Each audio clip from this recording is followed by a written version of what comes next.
Hi, this is Sergeant Betsy Brantner Smith at the National Police Association, and this is the National Police Association podcast. I have with me a guest today who is a fellow Arizonan. I don't get to say that very often. She is also a retired police detective, but she didn't stop after she got done with her police agency. She went on to do some investigative work, but more importantly, she went on to do public education. And what she is involved in is so very, very important. And she also has a book to go along with it. We have so much to talk about. Detective Heidi Chance, welcome to the show. Thank you so much for having me. So, of course, I have to ask you because this is what everyone asks us. Why did you become a cop? You know, it is in the blood, and I know a lot of people say that. But my father was also Phoenix PD. He did 26 years. And then his father, so my grandfather was NYPD. And then I also have an uncle that was a cop, also in New York. And then when he moved out here to Arizona, another agency in Arizona. So it is really in the blood for me. I love that. Now, you became a police officer when women had a fairly decent foothold, but you got involved in a lot of different things. But one of the things you did get involved in was working undercover. Now, I did that for a number of years. There's nothing more fun, but it's kind of weird sometimes. Talk about some of your undercover work. Yeah, so I got involved in undercover work actually after being a school resource officer. As a school resource officer, you know how we don't get to keep the car, we got to turn it in. So I went into the police station to turn the keys in, and I noticed in the juvenile holding area there was a girl that was in custody, and I recognized her as a former student of mine. She's still a juvenile on that day, and I knew her when she was about 13 or 14. And I peeked my head in and I asked her, "Why are you in trouble?" And she told me she was under arrest for prostitution. And so I had already been a police officer 7 or 8 years by then. I knew prostitution was a crime. I was stationed in Maryville precinct in West Phoenix, and I really didn't think or put two and two together that youth get involved in prostitution. So that was like my first eye-opening, shocking moment of seeing kids involved in being trafficked. And so that's what's caused me to move to the Vice unit, which was at the time the undercover unit. What's unique about the undercover unit at that time is it was only allowed one female position because at that time we were arresting prostitutes. So you needed male detectives to be able to arrest prostitutes. And so I have the unique experience of the evolution of Phoenix Police Department's response to this crime and how we evolved to realize that some of these girls that we've been arresting were probably victims, and we need female undercovers to work the true bad guys in this trafficking situation, which are the sex buyers and the traffickers. So now I'm happy to say that those squads in the human trafficking unit, which is what it was renamed, are outweighed by female detectives, outweighing the males. You know, Heidi, so often we hear prostitution and human trafficking called sex work and things like that. And we, the American public, are led to believe that prostitution is basically a victimless crime. Can you set the record straight on that for folks? Yeah. So prostitution, when we talk about it, it involves, obviously, by definition, force, fraud, or coercion. And when you have victims that are involved in that, they may be freely walking down the side of the road with a phone in their hand, but we don't know that they haven't been enduring violence, that they haven't been threatened in some way, that they aren't trapped. And then I will argue to tell you that they are trapped and not free to leave. As an expert that have testified in, U.S. U.S. court here in Arizona, federal court, I've testified about the lifestyle, and I think that's what the general public really needs to get clear on, is that this lifestyle involves way more than the perception of to be a victim, you have to be locked into a closet or handcuffed to a bed or tied to the pole in the room to be a victim. And that's where I think that's a big misconception, because I'm going to testify that this person's a victim and they're freely walking down the side of the road. And I need juries to see that they are a victim. How often are drugs involved when you're dealing with a working prostitute? Well, as an undercover, I've had a lot of traffickers that I've catfished, and a lot of them inquire about your drug habit because they don't want to compete with the drugs to control you. But on the other hand, I've interviewed hundreds of victims who've described they had an addiction to fentanyl or they had an addiction to whatever drug, and their trafficker would withheld that drug in exchange for you need to do this date first, and then I'll give you the drug as a reward. So it goes both ways. Not always, but definitely drugs are part of a tool that traffickers can use to control victims. Now, Arizona is a border state. How often would you see, or do you currently see in your other role, um, human trafficking involving women and children and sometimes men from other countries? Yeah, so the way that I explain that when I get asked that question is there's two types, in my opinion, two types of trafficking. We have more organized trafficking, which you would think of the border, the cartels, massage parlors, organized trafficking. And then we have individuals trafficking other individuals, which we've got pimps, which pimps and trafficker, that is the same word. I'm sorry, two different words describing the same person. But basically, it is two different tactics, two different ways of doing the same thing. So my experience inner city Phoenix is a lot of individualized traffickers trafficking other individuals. I did have some investigations involving massage parlors, for example, or a brothel, and that would be individuals that don't speak English, that are not holding their own identification. They're certainly controlled by a person locally to them, but also someone out of the country. And so if that's what you're asking, that is definitely something I have a slight bit of experience with in the inner city of Phoenix. But more often than not, because this is such a transient crime, we have a lot of individualized traffickers popping into Phoenix for 3 or 4 days and then on to the next place. And that's what we're really overwhelmed with as far as the street prostitution, especially in Phoenix in the general population area. Now, along about the toward the late 90s, as people started to get personal computers into their homes, this is well before smartphones, we started to see children being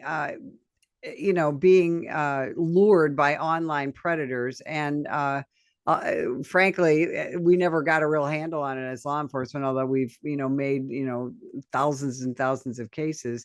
And now with the proliferation of things like Snapchat and Reddit and just every Instagram, I mean every social media you can think of, every way to make contact with children online. I know that you have gotten involved in that, both as an investigator and as an educator. Talk about that evolution, and then talk about what parents and grandparents can do to make sure that their kids and grandkids aren't victimized. Yeah, so when we're talking about this online epidemic, uh, typically traffickers in the past would have to physically be out in a location to recruit and groom. Now, with the internet and social media and games, they can copy and paste messages to hundreds of other profiles all day long and reach anyone who will take the bait. Basically, they're casting that fishing line. And that's what we've noticed because we do operations chatting with sex buyers who are trying to purchase kids for sex, as well as I call it catfishing pimps, where I have 7 Facebooks, I have 3 Instagrams, I have a tagged Meet Me, Bumble, Plenty of Fish, Snapchat, Twitter, TikTok. I just opened up a Discord, all in undercover personas with the intent to have a trafficker recruit and groom me as an undercover instead of a live victim. And I've extradited traffickers nationwide, by the way. They don't just stay local. So I think that's a point to also make that they can sit on their butt at home and they can just send these messages out and see who takes the bait. So for parents and guardians and grandparents even, this is what we need you to understand about this situation is there's the white van, but then this is also the white van. This is the new white van. This is the device, the computer in your hand where people can engage privately with your child, and especially if you have a kid that begs you to let them download an app and you don't educate yourself about what that app is and how easy it is for a suspect to access that app and engage with your child in secret, you're basically opening the door for these predators, sex traffickers, and sex buyers to walk right into your house, into your kid's bedroom, and secretly talk to your kids. So that's why I wrote my book. It's called Talk to Them, because I need parents to have conversations with their kids about these threats and digital dangers. So then that way they can almost self-police themselves. Because if you're talking to them on a regular basis of, hey, if you have someone start complimenting you and then they start testing you as far as how comfortable you are with them, and they start asking personal information about you, and then they ask you if you're all right if they send a picture of themselves to you because they want you to know what they look like, and then they're going to ask you to send a picture of yourself to them, and then they move it into the conversation of, have you ever been kissed before, and where this goes. So if they are educated by their own parent about these things happening, about someone coming into their life on these devices or the game and saying, let's keep this conversation a secret. Do you mind deleting our conversation? I don't want to meet your mom yet. Or, hey, let's use this emoji if your mom walks in the room, or this acronym to tell me that, something's wrong and you're going to come back on the phone when you're done talking to your parent. We need them to know so they can recognize that happening when it's happening, because it's not if, it is when. And then self-police themselves to stop that conversation with that person and then go tell you about it, because you have an open door and open communication as a parent or guardian with them that this is an expected thing and I want you to come talk to me about it. And so that's super important, because we obviously both have experienced being on the other end of the thing already happening, and it's too late at that point. And because this is so prevalent, and I can just tell you, when I first started investigating this crime, the average national age of a person entering into the sex trafficking as a youth was 15. Today, nationally, it's 13. And just a couple of weeks ago, I was out with Phoenix PD on a couple operations, and we rescued a couple 11 and 12-year-olds, which means these kids are entering this predicament even earlier, which means those conversations have to happen even earlier, like 8, 9, 10 years old, at least. So then that way, this luring into this situation doesn't happen in the first place. And this grooming, this online grooming, it doesn't happen overnight, does it? Mm-mm. Yeah, traffickers are very skilled at investing time and getting to know you. I mean, that's part of the recruitment and grooming with any victim, whether it's a child or not. They're trying to learn everything they can about you, where your parents work, where your siblings go to school, how old are they, what kind of cars your parents drive. And then you are thinking they're asking these questions because they want to be in a relationship with you, because it's, your impression that they like you. But really, they're asking these questions so they can flip the switch later on and threaten you later with, if you don't do what I say, I know where you live. Or if you don't do what I say, I'm going to hurt your little sister. And that is a real thing, especially for the trafficking victims, that these pimps are, they're pretty reliable. They're going to do what they say they're going to do. I know most parents, grandparents, guardians that I've talked to, they'll say, well, I understand. I know what Facebook is. I know what Instagram is.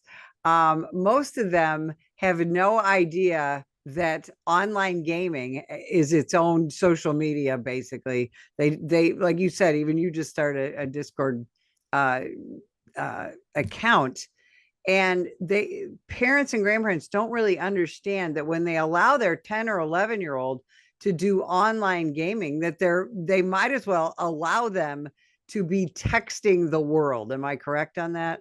Yeah, I mean, it's an open door, especially if you don't have expectations and rules set in place, that if they're going to be on a game, it's going to be in the room where I am so I can overhear what's going on. I'm not going to let you just sit there with your headset on, talking to strangers in a room with your door closed. It needs to be like that. Also, as far as educating yourself about these games or these apps, there are companies out there that not only have devices like a phone that looks like a smartphone and an Apple Watch type of watch, but these companies, Bark Technologies and Gab, Gabb, Gab Wireless, those devices that they create, you can get either the one with super parental controls or the ones without internet at all. So if it is a reason that you need to give them a phone because they arrive home before you do, and you want them to be safe in case of an emergency, get them a phone that doesn't have the internet at all.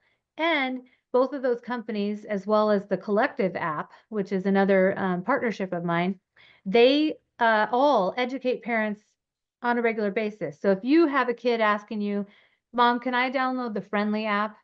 You can go doop, doop, doop, doop, bark. What is the Friendly app?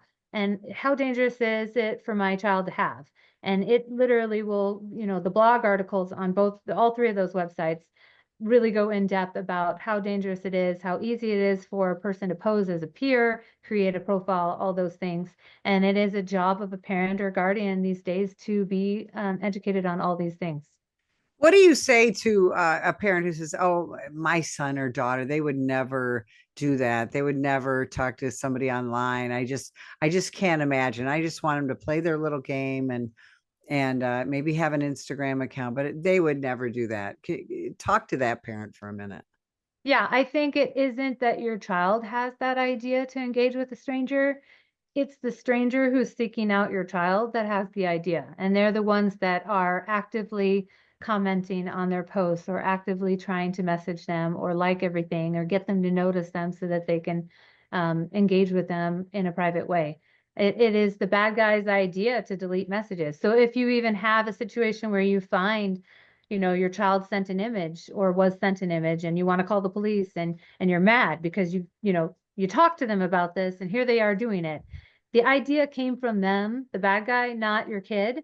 So really that's who you should be mad at. And also if you freak out, the way that you act is going to matter. The next time this happens, they won't talk to you about it because they don't want to get in trouble. And then they will be in a situation where unfortunately they may have sent an even more inappropriate image. And now that person on the other end is going to sextort them for money. And then they're going to end up, doing worse to themselves because they don't want to deal with you being mad and they can't come up with the money. And we have kids committing suicide over that. So very dangerous. And I think it's so abhorrent to most people that an adult would want to have sex with a child. This is something law enforcement we see every day.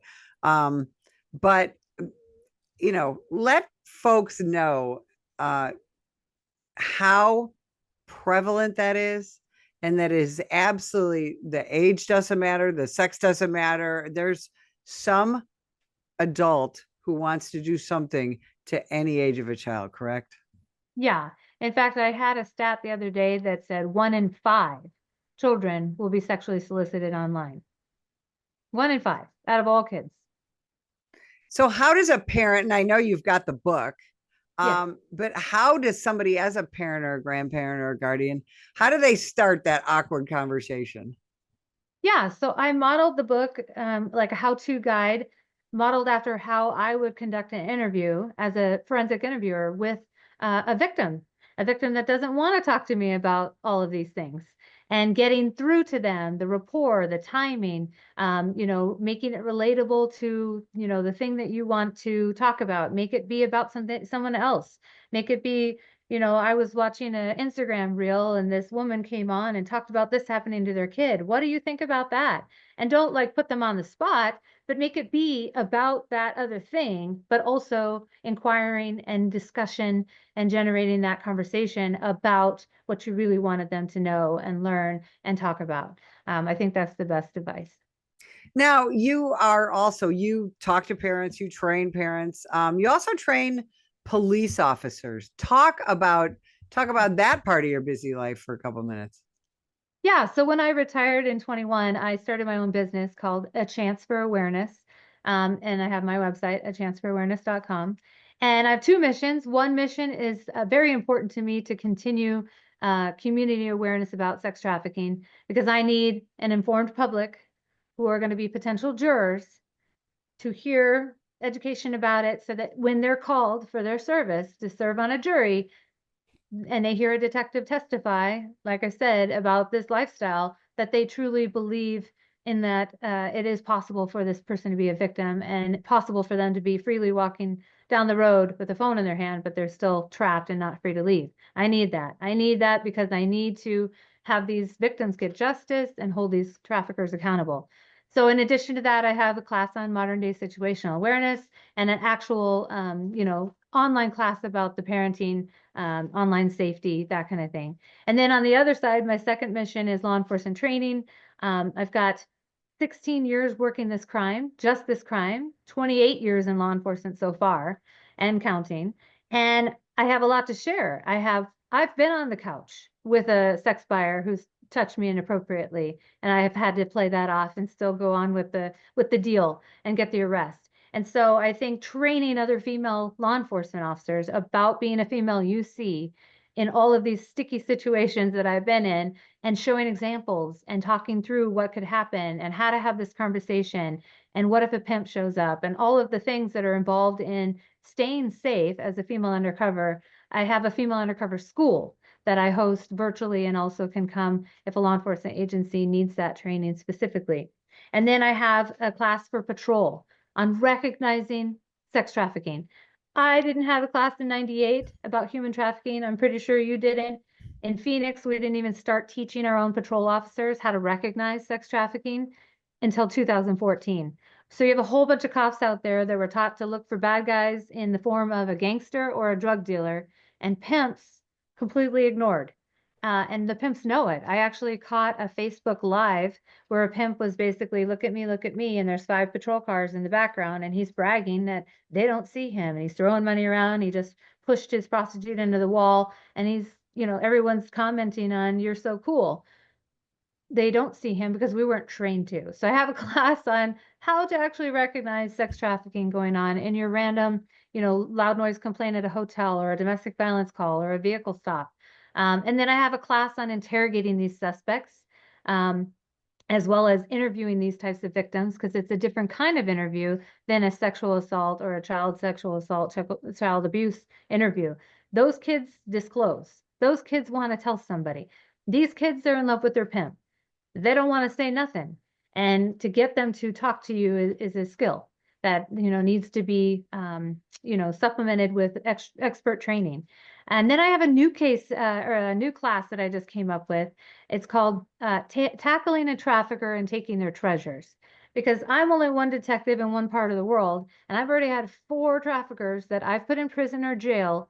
They did their time, they got out, and they went right back to trafficking. So obviously putting them in prison didn't do anything.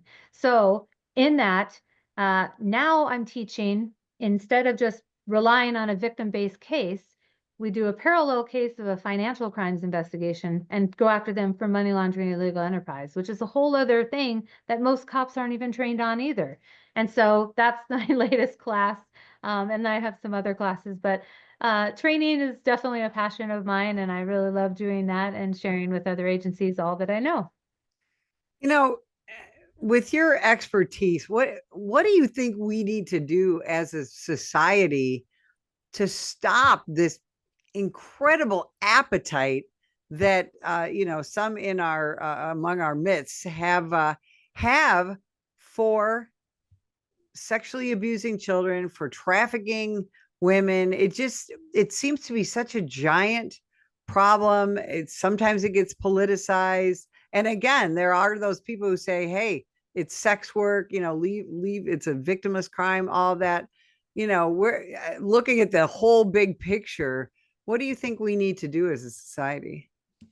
Yeah, I think, just like you're in the airport and they have the speakers say every now and again, or at least they used to, if you see something, say something, like an unattended bag or whatever.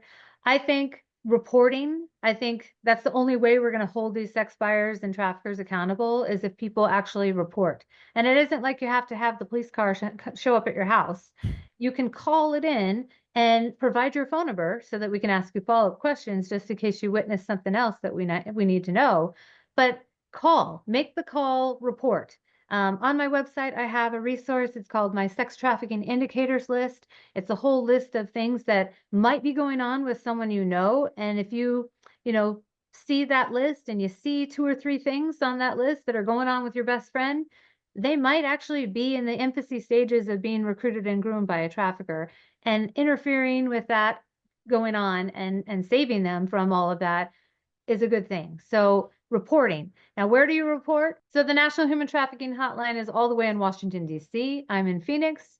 It takes a minute, that could be 3 or 4 days, before your complaint goes from DC to me, the right detective. So some states are coming up with their own hotline, and Arizona is one of those. We have our hotline, and it's managed 24/7 in multiple languages and those kind of things. But if it is a crime where you see going on in progress, bypass all the hotlines, just call 911. That is what they're for. And definitely provide your information so we can contact you in case you witness something else. Heidi, where can people, where can they find you? Where can they buy the book? Where can they reach out? Yeah, so I have my website, achanceforawareness.com. That's where I host my online classes. Then I also have, bookings for if you want to hire me as a presenter or a trainer for law enforcement agency, but also private businesses. Like I've got a realtor conference that I'm going to speak at, because I've noticed that, especially with Super Bowl coming up, traffickers know that we are word to the wise that they use hotels. So now they're renting short-term rentals. They're in Airbnbs, VVROs, and those people are property management companies or realtors that own some of those, as well as private individuals. And they need to know that there might be human trafficking, a house prostitution going on in your short-term rental, and what to do about it. Lots and lots of reasons for the human trafficking training outside of even law enforcement, and definitely education to the public. The book is available on Amazon.com or pretty much everywhere that it's being sold at, or where you can buy books. I'm also having this translated in Spanish. I met a female officer on LinkedIn that is a cop over at a university in Mississippi, and she is a translator also.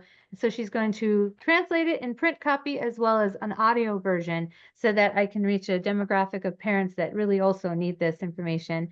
And I think that's everything. Yeah. Well, Heidi, I'll tell you what, we cannot thank you enough for bringing this important topic to us and for spending time with us today.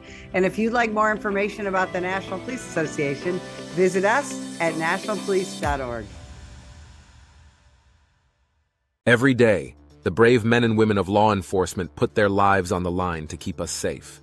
But they need our help to continue their mission. Activist politicians, progressive prosecutors, the ACLU, and the rest of the anti-police forces receive millions in donations from extremist pro-criminal elements like George Soros and woke corporations. The National Police Association is fighting them in courts around the country, including the United States Supreme Court, defending officers who are being attacked for doing their jobs. Additionally, the National Police Association works year-round to pass tough-on-crime legislation to put and keep criminals behind bars. Consider going to nationalpolice.org and donating to keep us in the fight. Together we can win. That is nationalpolice.org.